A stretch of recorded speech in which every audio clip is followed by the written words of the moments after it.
같이 일하던 사람들은 하나둘 자리를 떠났는데 어느 순간부터 나만 남아있다는 느낌이 들 때가 있습니다.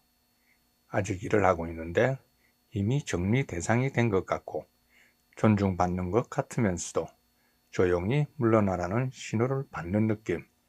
오늘 사연은 특별히 불우한 한 사람의 이야기가 아닙니다. 지금 이 순간 50대 초반을 지나고 있는 많은 분들이 같은 자리에 서 있습니다. 오늘의 사연입니다. 50대 초반의 여성입니다. 현재 콜센터에서 근무하고 계십니다. 젊었을 때부터 함께 일하던 동료들은 하나둘 퇴직을 하고 이제는 혼자 남았다는 느낌이 강해졌습니다.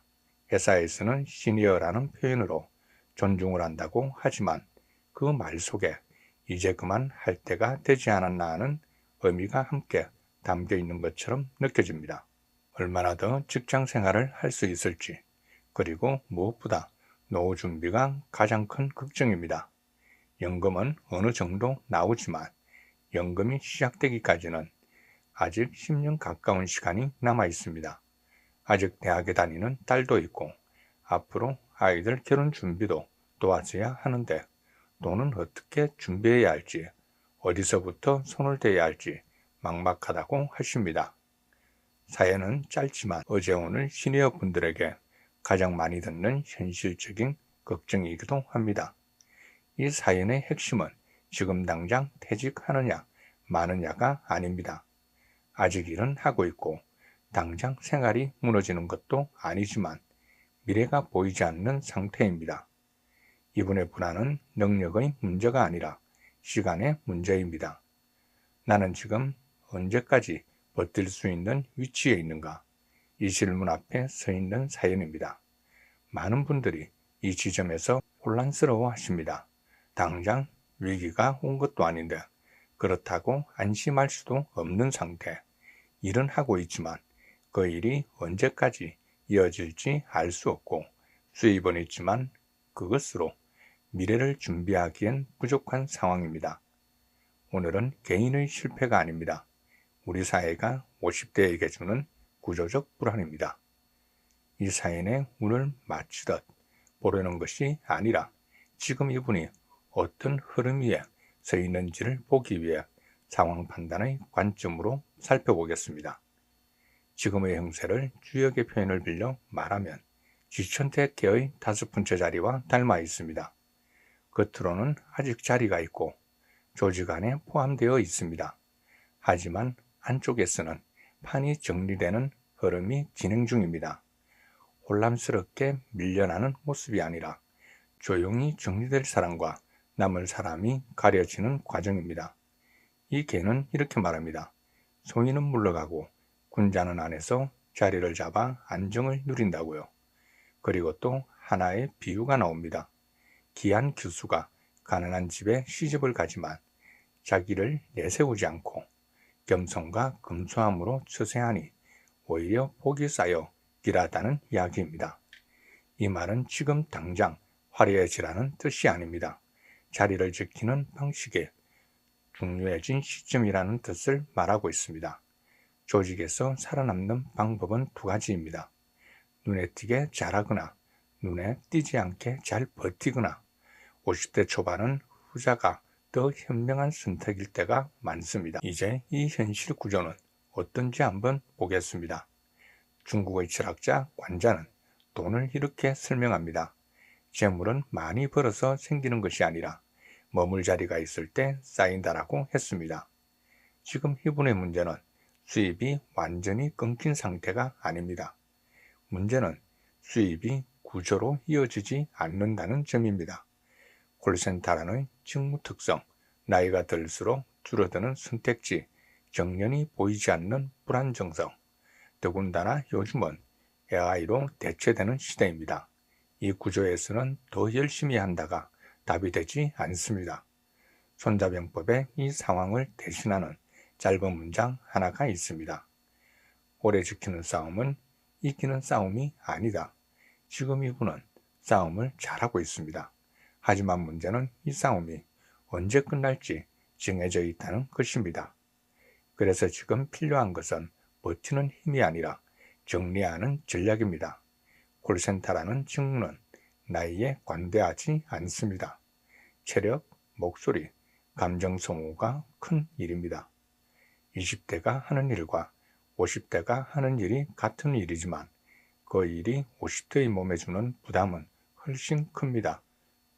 그리고 이 직무는 AI 대체 가능성이 높습니다. 회사 입장에서는 언제든 AI나 젊은 사람으로 바꿀 수 있는 자리입니다. 이것이 이분이 느끼는 불안의 실체가 아닌가 생각이 듭니다. 마음을 먼저 정리하지 않으면 현실 판단이 더 흔들립니다. 노자는 이렇게 말합니다. 오래 붙잡을수록 떠날 때가 더 아프다. 이분의 마음에도 아직도 내가 여기까지 왔는데라는 미련이 남아 있습니다. 젊을 때부터 함께 일하던 동료들이 하나씩 떠나가는 걸 보면서 자신도 언젠가는 떠나야 한다는 것을 알지만 그 시점을 인정하고 싶지 않은 마음, 이것은 자연스러운 감정입니다. 하지만 이 미련이 판단을 흐리게 만듭니다. 장자는 조금 다른 이야기를 합니다. 자리를 바꾸는 것은 패배가 아니라 호흡을 바꾸는 일이다라고 했습니다. 지금은 자기를 증명해야 할 시기가 아닙니다. 조금 낮아지고 조금 단순해져도 되는 시점입니다. 회사에서의 역할을 줄이는 것, 수입이 조금 줄어드는 것, 이것은 실패가 아닙니다. 지금 단계를 준비하기 위한 조정입니다. 우리는 종종 줄어드는 것을 지는 것으로 받아들입니다. 하지만 때로는 줄이는 것이 더 오래 가는 방법입니다. 큰 집에서 작은 집으로, 정규직에서 계약직으로, 풀타임에서 파트타임으로, 이런 변화들이 부끄러운 것이 아니라 지속 가능성을 위한 선택이 될 수 있습니다. 앞으로의 흐름은 모두 종합하면 지금의 추세는 분명합니다. 지금은 밀어붙일 때가 아닙니다. 조급하게 결론을 낼 때도 아닙니다. 자리를 지키며 조건을 정리할 때입니다. 주역의 지천택계의 5번째 자리는 조용히 안정을 취하는 자리입니다. 회사에서 튀지 말고 역할을 정리하며 시간을 벌어야 할 때입니다. 돈에 쓰는 큰 계획보다 10년 버틸 구조부터 만들어야 합니다. 관계에서는 자녀에게 미안해하지 말고 의존하지 않는 기준을 세울 것. 구체적으로 어떻게 해야 할까요? 첫 번째는 회사에서의 처신입니다. 지금은 성과를 내려고 애쓸 때가 아닙니다. 실수 없이 조용히 주어진 역할만 충실히 하면 됩니다. 새로운 프로젝트에 자원하지 말고 추가 업무를 받지 마십시오. 눈에 띄지 않게 하지만 꼭 필요한 사람으로 남는 것이 목표입니다. 둘째는 돈의 문제입니다. 10년을 버텨야 합니다. 연금이 나오기까지 10년, 이 시간을 어떻게 견딜 것인가 핵심입니다. 이 시간을 어떻게 견딜 것인가가 핵심입니다. 지금의 수입으로 10년을 버틸 수 있는 구조를 만들어야 합니다. 큰 목돈을 만들려는 계획은 내려놓으십시오. 대신 지금의 수입이 끊기지 않도록 그리고 지출을 최소화하는 데 집중하십시오. 셋째는 자녀와의 관계입니다. 딸의 학비, 결혼 준비, 이것들이 부담으로 느껴지는 것은 당연합니다. 하지만 여기서 중요한 것은 어디까지 도와줄 것인가의 기준을 명확히 하는 것입니다. 무리해서 도와주는 것은 자녀에게도 부담입니다. 할 수 있을 만큼만 자신의 노후를 위태롭게 하지 않는 선에서만 도우십시오. 이것은 냉정한 것이 아니라 장기적으로 관계를 건강하게 유지하는 방법입니다. 지금의 선택 기준을 3가지로 정리해 봤습니다. 돈에 대해서는 이렇게 생각하십시오. 지금 끊기지 않는 흐름을 먼저 지키는 것입니다. 큰 돈을 벌려는 계획보다 지금의 수입이 계속 이어지도록 하는 것이 우선입니다. 부업을 찾는다면 지금 직장을 위협하지 않는 선에서 찾으십시오. 재테크를 한다면 원금을 잃을 수 있는 위험한 투자는 피하십시오. 관계에 대해서는 이렇게 생각하십시오. 도움은 주되 기대지는 않는 것입니다. 자녀를 돕는 것과 자녀에게 의존하는 것은 다릅니다. 지금은 도울 수 있을 때 돕되 나중에 자녀에게 짐이 되지 않도록 준비하는 것이 더 중요합니다. 행동에 대해서는 이렇게 생각하십시오. 버티는 삶에서 준비하는 삶으로 옮기는 것입니다. 지금까지 어떻게든 버텨야지 하는 마음이었다면 이제부터는 10년 뒤를 어떻게 준비할 것인가로 생각을 바꿔야 합니다. 현실적으로 이분이 할 수 있는 선택들을 생각해 봤습니다. 우선 현재 직장은 가능한 한 유지하십시오. 하지만 거기에 모든 것은 걸지는 마십시오. 언제든 떠날 수 있다는 마음의 준비를 하면서 동시에 그 시점을 최대한 늦추는 전략이 필요합니다. 지출을 점검하십시오. 10년을 버텨야 한다면 지금의 생활 수준을 그대로 유지할 수 없습니다. 필수 지출과 선택 지출을 구분하고 선택 지출을 과감하게 줄이는 것입니다. 정부 지원 제도를 미리 알아보는 것도 만약을 대비한 좋은 처세입니다. 50대를 위한 재취업 프로그램, 직업훈련 각종 지원금이 있습니다.